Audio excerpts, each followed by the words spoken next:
Hello मेरे curious friends, मैं प्रियांश आप सभी का बहुत बहुत स्वागत करता हूं आपके ही यूट्यूब चैनल इंसेंट फैक्ट्स में।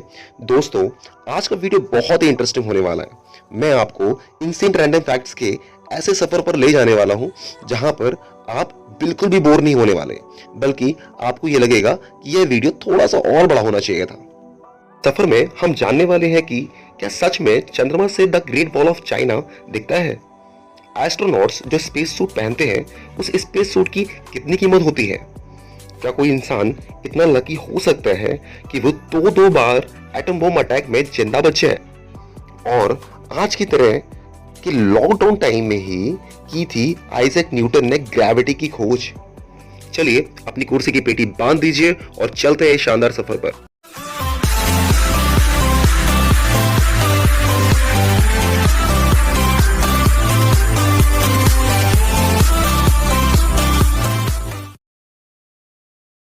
हम सभी तो ये सवाल बचपन से ही सुनते आ रहे हैं कि दुनिया में पहले मुर्गी आई थी या अंडा। आप क्या कहना चाहोगे इस बारे में? चलिए मैं ही बता देता हूँ। दरअसल वैज्ञानिकों ने इस बात का पता लगा लिया है। उनकी रिसर्च के अनुसार जो प्रोटीन अंडे में पाया जाता है वो केवल मुर्गी ही प्रोड्यूस कर सकती है। सो हैंस प्रूव्ड कि दुनिया में मुर्गी पहले आई थी, ना कि अंडा। हम में से कुछ लोग तो अपने बढ़े हुए वेट से तो बहुत परेशान रहते होंगे, पर आप ये जानकर बड़े ही सरप्राइज होंगे कि दुनिया में एक ऐसा भी बच्चा होता है जिसका वेट एक दिन में 100-200 ग्राम या 10-20 किलो नहीं, बल्कि हर रोज 90 केजी बढ़ता है। जी हाँ, हम बात कर रहे हैं ब्लू व्हेल की। दरअसल ब्लू व्हेल का बच्चा अपने जन्म से एक साल में हर रोज 90 केजी वेट गेन करता है, और अपनी एडल्ट स्टेज तक आते आते तो इसका वेट 1.4 लाख केजी हो जाता है। क्या आपको ये बात मालूम थी? प्लीज कमेंट करके जरूर बताइए। आज के समय में हम सब 4G स्मार्टफोन तो यूज करते ही करते हैं, तभी तो आप यह वीडियो हाई क्वालिटी पर स्ट्रीम कर पा रहे हो। पर क्या आपको मालूम है कि LTE और VoLTE में क्या डिफरेंस होता है? नहीं ना? चलिए आपको मैं बताता हूं। आजकल मार्केट में आ रहे सभी फोन्स LTE और VoLTE सपोर्ट करते हैं।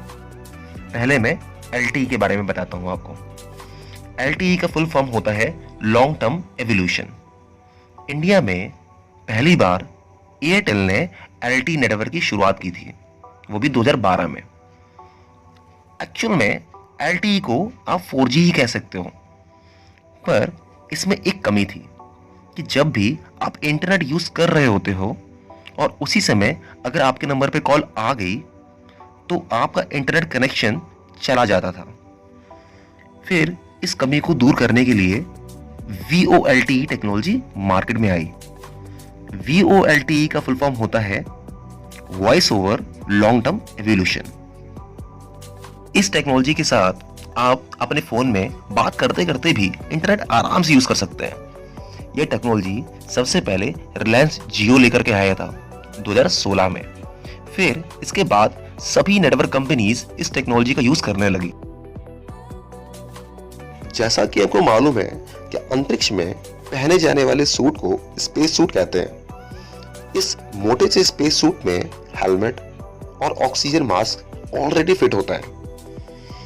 एस्ट्रोनॉट्स इस स्पेस सूट को पहने बिना स्पेस में सरवाइव भी नहीं कर सकते। पर क्या आपको मालूम है कि इस सूट की कितनी कीमत होती है? यह इंसान की बनाई गई सबसे महंगी टेक्नोलॉजीज में से एक है। एक स्पेस सूट बनाने में 80 करोड़ से भी ज्यादा की लागत लगती है। पर यह इतना महंगा क्यों होता है? इसका कारण है इसमें यूज किए जाने वाला कपड़ा। ये किसी नॉर्मल कपड़े से नहीं बनता जो हम और आप पहनते हैं।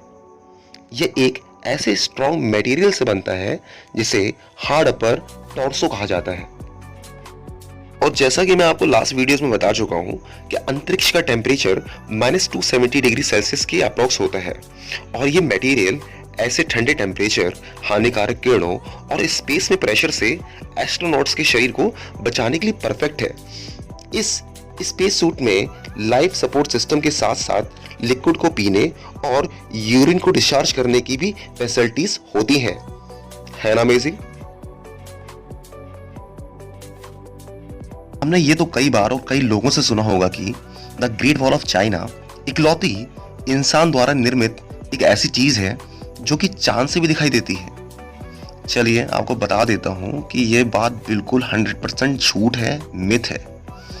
यह झूठ 1930 में रिप्लीस बिलीव इट और नॉट ने एक कार्टून पैनल के जरिए फैलाया हुआ था और बाद में तो स्कूल बुक्स में भी इसको पढ़ाया जाने लगा। यह बात झूठ तब साबित हुई जब इंसान ने पहली बार चांद पर कदम रखा। खुद एक चाइनीज एस्ट्रोनॉट यांग लुई ने इस बात को साफ साफ नकारा है।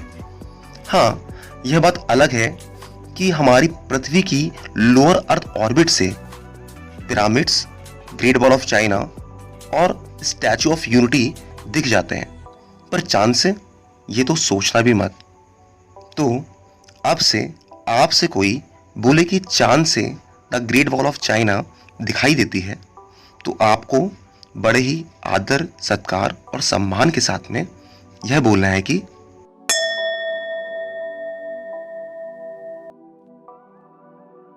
मैं आप लोगों से एक बात पूछता हूं कि क्या कोई इंसान इतना लकी हो सकता है कि वो एटम बम के अटैक से जिंदा बच जाए, वो भी एक बार नहीं, दो बार।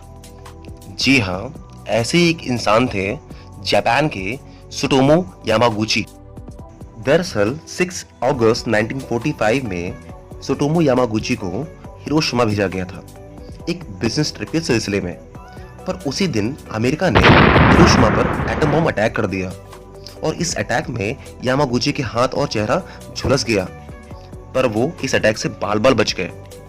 फिर ये तुरंत अपने होम टाउन नागासाकी वापस चले आए, पर 3 दिन बाद अमेरिका ने वहां पर भी एटम बम अटैक कर दिया, जिसमें इनका घर तो तहस नहस हो गया, पर इत्तेफाकन एक सुरक्षित जगह में होने के कारण ये और की फैमिली बच गई। और अब जाकर के 2010 में इन अंकल जी की नेचुरल डेथ से मौत हुई है। कभी किसी इतने लकी इंसान को देखा है क्या आपने, या सुना है? आखिरी फैक्ट बताने से पहले, अगर अभी तक आपने हमारे चैनल को सब्सक्राइब नहीं किया है तो प्लीज कर लीजिए और बगल में बेल आइकन को दबाकर ऑल पर क्लिक कर दीजिए। आपके इतना करने से मुझे भी मोटिवेशन मिलता रहेगा कि मैं आपके लिए ऐसे ही फैक्ट्स ढूंढकर लाता रहूं। आजकल वैसे हम लोगों को कोविड-19 की वजह से लॉकडाउन का सामना करना पड़ रहा है, पर क्या आपको मालूम है कि इसी लॉकडाउन के दौरान इतनी महान खोज हुई थी कि जिसके बारे में आज की तारीख में बच्चा बच्चा जानता है। हम बात कर रहे हैं ग्रेविटी की। जी हाँ, हम आइजैक न्यूटन की महान खोज ग्रेविटेशनल फोर्स मतलब गुरुत्वाकर्षण बल की बात कर रहे हैं। दरअसल बात है 1665 की, जब इंग्लैंड के कैम्ब्रिज सिटी में प्लेग की बीमारी फैली हुई थी और उसी समय न्यूटन भी कैम्ब्रिज के ट्रिनिटी कॉलेज में पढ़ाई कर रहे थे।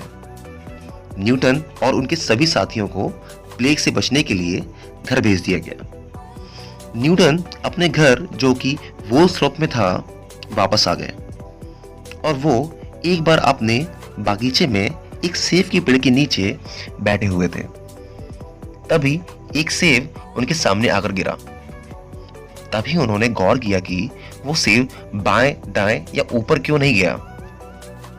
यही वही समय था जब ग्रेविटी की खोज हुई। आपकी जानकारी के लिए बता दूं कि इसी दौरान उन्होंने कैलकुलस की भी खोज की थी। अब वो बात अलग है कि उन्होंने कैलकुलस के नहीं, हमारे सरदर्द की खोज की थी। खैर, डाइवर्ट नहीं होते टॉपिक से।